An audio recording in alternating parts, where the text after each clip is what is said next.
Hi అండి. ఈరోజు దోసకాయ చట్నీ ఎలా చేసుకోవాలో చూద్దాం రండి. ముందుగా ఒక దోసకాయ, 10 పచ్చిమిర్చి, 3 టమాటాలు కట్ చేసి పక్కన పెట్టుకోండి. ఇప్పుడు స్టవ్ ఆన్ చేసి ఒక ప్యాన్ పెట్టుకొని అందులో 2-3 టేబుల్ స్పూన్స్ ఆయిల్ వేసుకోవాలి.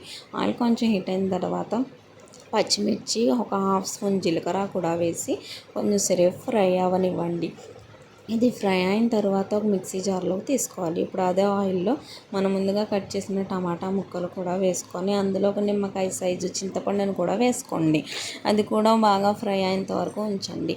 ఇలా ఫ్రై అయితే సరిపోతుంది. ఫ్రై అయిన తర్వాత స్టవ్ ఆఫ్ చేసుకోవాలి. ఇప్పుడు ముందుగా తీసుకున్న పచ్చిమిర్చిలో హాఫ్ స్పూన్ సాల్ట్ కూడా వేసి బాగా మిక్సీ పట్టుకోవాలి. ఇప్పుడు అందులోనే టమాటా ముక్కలు కూడా వేసి కచ్చాపచ్చాగా నూరుకొని తర్వాత మనం కట్ చేసిన దోసకాయ ముక్కలు సగం వేసి సగం పక్కన పెట్టుకొని మిక్సీ పట్టుకోవాలి కచ్చాపచ్చాగా. ఇప్పుడు అవన్నీ ఒక బౌల్లో తీసుకొని మనం పక్కన పెట్టిన దోసకాయ ముక్కలు కూడా అందులో వేసి కలిపితే దోసకాయ చట్నీ రెడీ. నచ్చితే లైక్ చేయండి.